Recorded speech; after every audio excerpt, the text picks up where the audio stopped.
while a group of children were playing on the beach. A priest was leaving the church when suddenly one of the children was swept away by the waves. The priest rushed to the child's aid and saved him from drowning, but he didn't know that this child would become one of the most famous and greatest men in history, a man who would set the whole world ablaze. He was the most powerful man of the 20th century and the leader of Nazi Germany, the FHRER, Adolf Hitler. In Vienna in 1910, Hitler was an unknown figure. 3 decades later, he would become the most powerful man in Germany and the world, a man who would ignite a war with millions of victims to achieve his goals. For 6 years, approximately 65 million people were killed, including 6 million Jews, the most heinous crime in human history. The extermination of Jews continued daily, making him the most bloodthirsty man in history. But how did this vagrant rise to power, and where did he make his most important decisions? Across numerous European cities, we delve into the secrets of this monster to unravel the mysteries of his life. Hitler now lies in a hospital bed, partially blinded by a gas attack. He spent for years in the army, but in October 1918, he completely collapsed after Germany's defeat in the war. He was unprepared to accept it. He blamed the political leadership and the elite, but he also saw internal enemies as the primary cause of the defeat. For him, the Jews were the driving force behind everything that happened, and from there, his anti-Semitism began, reaching its peak in 1919. The hatred transformed into mass murder after he ascended to power in Germany. But going back to the man's early life, Hitler was born on April the 20th, 1889, in a small town in Upper Austria on the Bavarian border. His father was a customs officer. No one could have imagined that this child would one day become a mass murderer. His mother was Clara Hitler, and she was the person he loved most. He carried her picture until the last day of his life. When he was only a few weeks old, his family moved to another house. In May 1895, his father was promoted to become a customs inspector in the city of Linz. There, he went to primary school. Hitler was generally an average student. He was not academically unsuccessful, but he did not obtain any academic certificate other than the primary school certificate. His favorite hobby was drawing, and he loved playing in the fields during the war. His father wanted his son to be like him. Knowing of Hitler's desire to become a painter, he reprimanded him severely and tried in every way to dissuade him from it. But fate gave him an opportunity to fulfill his dream. As his father died in 1903, now the path was open before him, and at the age of 18, he decided to move from his small town to Vienna to enroll in the Academy of Fine Arts. The entrance exam was very difficult, but he had great faith in his talent and was confident he could pass. Even though only a few students passed, he hadn't prepared well for the exam, relying solely on his talent, and therefore failed it twice. He then returned to Linz, where his mother's illness worsened. She was suffering from breast cancer, and the Jewish Dr. Bloch was overseeing her treatment. He would sit by his ailing mother's side all night, and drew her one last time before her death. Despite his intense hatred for his father, he loved his mother dearly. Contrary to popular belief, the young Hitler thanked Dr. Bloch for caring for his mother, describing him as a noble Jew. After becoming the ruler of Germany, he allowed Bloch to flee to the United States after the Nazis persecuted the Jews. Following his mother's death, he returned to Vienna, where he lived off the money his mother had left him until he became bankrupt. He squandered it all, sleeping on the streets and in homeless shelters. During this time, he was very lazy, never finding a job or even an academic degree. He earned his living by selling paintings to tourists. He lived for years in this miserable existence, and it was here that his anti-Semitism began. In 1913, anti-Semitism in Vienna reached its peak, as the city had a significant Jewish population. On August 1, 1914, Germany declared war on Russia, and World War I began. Hitler was filled with enthusiasm. This was his chance to change his miserable situation. In the Audienzplatz, he appeared at a large rally in support of the war. Considering himself a citizen, he was Austrian and German, and joined the German army in the war. His regiment fought fierce battles on the Western Front, on the borders of France, and he carried messages between army battalions. He was a model soldier, and brave in the war, and therefore he was promoted to the rank of corporal. He was awarded the Iron Cross, second class, which he would wear for the rest of his life. He found refuge in the army and now had a family and friends. He was very proud of the Iron Cross, as it was his first official achievement. But all of that collapsed completely when he learned of Germany's defeat in the war while in his hospital bed. In 1919, the revolutionary left was dominant in Munich, which terrified the political and military leadership. Therefore, Karl Mayr, the head of intelligence, recruited agents, the most prominent of whom was Adolf Hitler. He was able to influence, and his words were like magic. So, he was sent to the University of Munich to attend lectures on sociology and economics given by Gottfried. These lectures filled his soul with anti-Semitism, which reached its peak in 1919. He wrote a letter to a friend expressing his hatred for Jews and how Germany's future should be without them. This was Hitler's first anti-Semitic text, but that year proved pivotal. Encouraged by Karl Mayr, he joined the German Social Democratic Party, DSP. He became a full member, delivered a speech in a Munich beer hall, and impressed everyone with his performance. He later became the party spokesperson, writing his own speeches. In 1921, he addressed thousands in Munich, speaking about the Treaty of Versailles and the dire economic situation, topics that resonated with the German public. As a result, many joined the party in a short period. In 1921, his efforts culminated in his becoming the leader of the Nazi Party. In 1922, the party appointed a group to protect him, led by Ernster H.M., commander of the SA stormtroopers. The SA was responsible for confronting and pursuing opponents of the Nazi Party, and later helped him seize power. The press was constantly attacking Hitler's party, so he decided to seize power through illegitimate means. He carried out a coup in agreement with General Lundorf, a World War I general and commander, and with the help of the SA. He thought it would be easy. He entered a meeting of Bavarian government members, fired a shot to silence them, and held the government members hostage in a Munich beer hall. Hitler was invited to Berlin, but he did not receive the support he expected. He then decided to organize protest marches in front of the Ministry of Defense, belittling the security forces. However, they were fired upon, and Hitler was wounded. Had it not been for the intervention of his bodyguard, who died instantly, it would have been the dictator's last moment.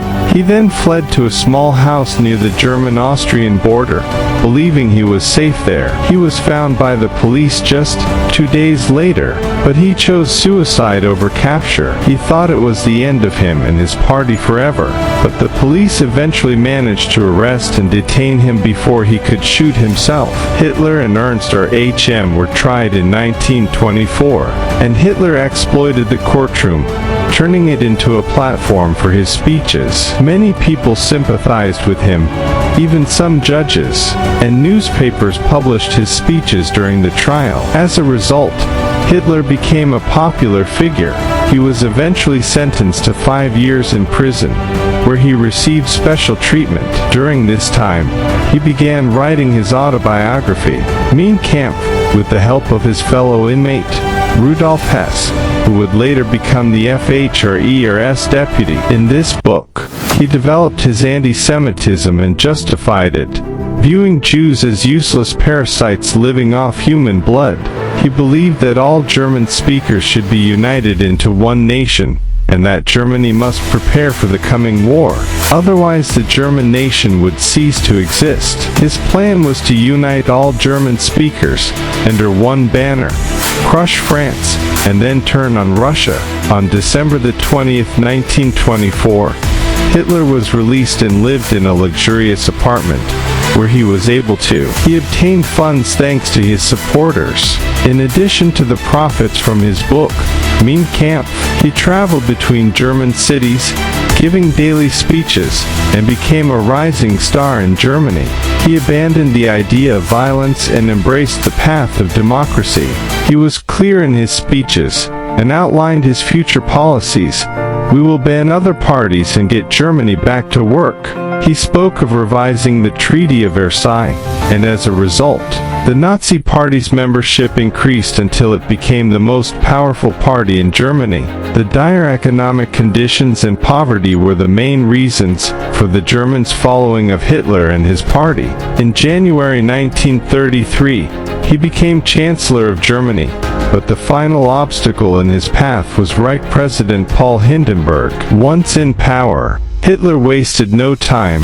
He wanted to eliminate the communists. He set fire to the Reichstag on January the 28th, 1933, using it as a pretext to eliminate them. The Dachau concentration camp awaited them. Pressure was exerted on the Reich president to restrict freedoms and dissolve other political parties. Hitler began working to rebuild Germany, constructing roads and railways, which helped reduce unemployment. He saw himself as the Messiah, come to save Germany and make it the greatest nation of all time. However, the most crucial decision of his career was the decision to go to war.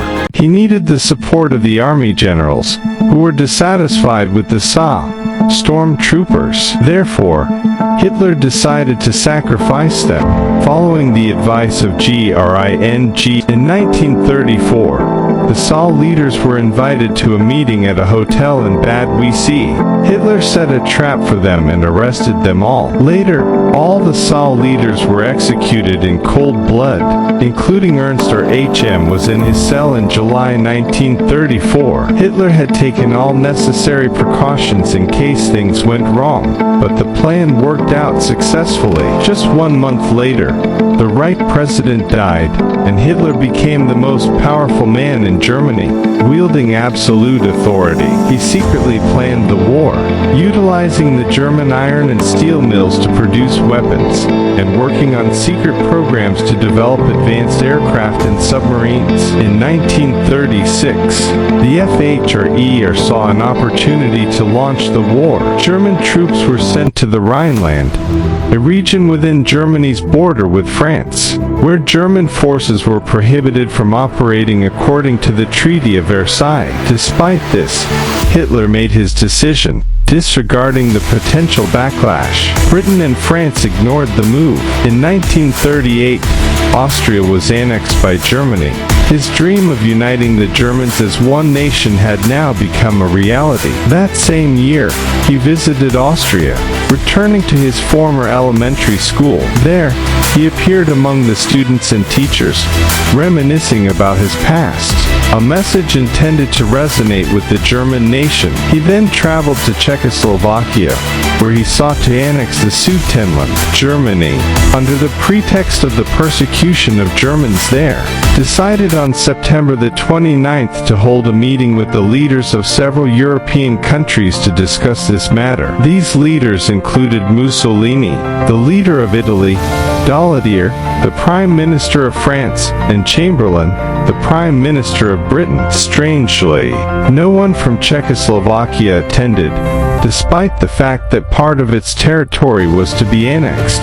A defense treaty had been signed between France and Czechoslovakia. The meeting concluded with the surrender of the Sudetenland to Hitler. The German forces entered the region without shedding a single drop of blood, and this was one of the leaders' achievements. Britain and France thought they had averted war for years to come, but the worst was yet to come. On the night of October the 9th, 1938, the worst night in Jewish history, known as Glass Menagerie, occurred when synagogues were burned, shops were looted, and thousands of Jews were arrested. The worst genocide in human history had now begun. On the other hand, Hitler presented a different image to the German people. He received many visitors at his residence in the Alps, and tried to be very close to the German people. Perhaps Nazi propaganda succeeded in creating this image, but there was a secret he was hiding from the German people: his mistress, Eva Braun, a 25-year-old girl who remained with him until the last day of his life. The leader did not keep his promise. He invaded what remained of Czechoslovakia, and on September 1, 1939, he decided to invade Poland. On September 3 of the same year, England and France declared war. Germany had now begun the bloodiest war in history, despite the opposition of some generals, most notably Göring. He believed that a blitzkrieg would make Poland easy prey, and after only 6 weeks, Poland fell to the Nazis. This victory boosted Hitler's self-confidence to the point where he believed himself infallible. Throughout the war, he personally inspected the front lines, and enjoyed appearing among soldiers and officers, projecting an image of an inspiring leader. Millions of Jews were rounded up and subjected to brutal treatment, forced into concentration camps or confined to cramped, impoverished ghettos. In 1940, the Nazi leader decided to seize Norway to secure the flow of iron ore to Germany, the lifeblood of its military industries. In May 1940, he saw an opportune moment to invade France. Germany again employed blitzkrieg tactics, with the German Air Force providing air support to millions of soldiers and thousands of modern tanks. France was crushed in a short time. Once again, Hitler wanted to be close to the battlefield, so he ordered the construction of a headquarters near the French-Belgian border to personally oversee operations. 6 weeks later, France fell and surrendered. Hitler was ecstatic. With this victory, he ordered that the surrender agreement be signed in the same carriage in which Germany had been forced to acknowledge its defeat. He sought revenge and to erase the shame of the 1918 defeat. On June the 23rd, he visited France, where he took commemorative photographs. The most famous being his picture next to the iconic Eiffel Tower. He was also impressed by the buildings and architectural style of Paris, and therefore brought along the renowned architect Albert Speer. His attention then turned to Great Britain, where he preferred to conclude an agreement with Churchill, but the British were not ready for this. He tried to destroy the British Royal Air Force but failed. The British responded to the German attacks with counterattacks on German cities, causing significant damage to infrastructure and historical buildings. The Nazis looted the wealth of the countries they occupied to finance their war effort. Military operations continued, but the FHRE wanted more. Therefore, on June the 22nd, 1941, he ordered the invasion of the Soviet Union in what became known as Operation Barbarossa, the largest invasion in history. Approximately 4 million soldiers, 600,000 vehicles, and thousands of horses surged towards Russian territory. These forces were divided into 3 groups, supported by heavy air cover and artillery. The Nazi army achieved tremendous victories at the beginning of the war, and captured a large part of Soviet territory, bringing the Germans to within a few kilometers of the Red capital, Moscow. Hitler believed he could defeat Russia before winter, but the FHRE made a decision that changed the course of the war. He ordered the capture of Stalingrad, but his generals opposed this idea, preferring to capture Moscow first. Hitler told them that the people needed resources, and Moscow was merely a symbol. Its fall was only a matter of time. This highlights Hitler's desire to seize resources and agricultural lands in Stalingrad, demonstrating that his attack on the Soviet Union was not ideological. His aim was not to eradicate communism, but rather to secure more resources. By winter, the German army was exhausted, and the Russians launched a powerful counterattack that forced the Germans to retreat. This was a resounding failure, and in response, Hitler dismissed several generals, most notably the commander-in-chief of the German army, General Walter von Brauch. The FHRER ordered the establishment of a headquarters to personally oversee the war on the Russian front, known as Wolf's Lair. He had intended to deport Jews to the Soviet Union, but abandoned this idea after his campaign against Russia reached a stalemate. At the Wannsee Conference, the fate of millions of Jews was decided. They would be rounded up from all over Europe and placed in concentration camps awaiting extermination. In 1942, he ordered the transfer of his headquarters to Vinnytsia to personally monitor operations in Stalingrad. The fighting was fierce. It was perhaps the bloodiest battle in history. By winter and with dwindling resources, the German army rapidly collapsed, and the Sixth Army finally surrendered, despite the FHRER's orders to fight to the last man. This was the first surrender of the German army since the beginning of the war. Deeply affected by the defeat at Stalingrad, he withdrew into himself. His speeches became less frequent, and he moved his headquarters back to Poland.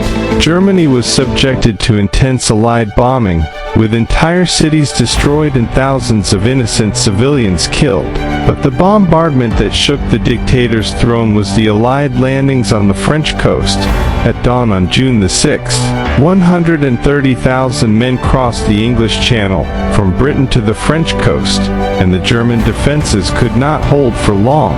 Hitler decided to launch a counter-offensive in the west, but it failed miserably due to a lack of supplies. The Allies controlled the skies, and there was no artillery support or reinforcements for the generals. The elite of the German army were exhausted, and with all this bad news, the dictator's health deteriorated. At his residence in Poland in July 1944, a group of German officers attempted to assassinate Hitler in what became known as Operation Valkyrie, but the FHRER survived with minor injuries.